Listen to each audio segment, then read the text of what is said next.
Dapat sana po, yung mga bangsamoro leaders natin, ngayon nandito at saka yung wala dito, they should initiate na magkaroon na po tayo ng final conclusion ng what is the agreement, peace talks between the government and the bangsamoro people. So that po, wala nang gulo. Peace and progress sa amin sa island, magkakaroon na po. Alam niyo po ngayon, onward po ang military operation natin, Lawless elements in our province in Sulu and as far as Basilan. So, ang gusto nila ma-eliminate, mahirap po ito ma-eliminate, but we have a peace talks. It is agreement between the government and any bangsamoro people, yung agreement na yung natin.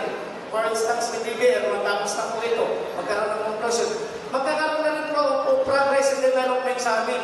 So, maalis po ito, mawawala din po ito yung mga lawless elements. But then, ito pa rin po, sana ang proposition namin.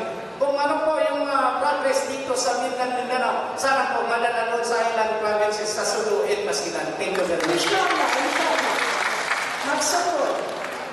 So, we recognize Dato, the Sultan of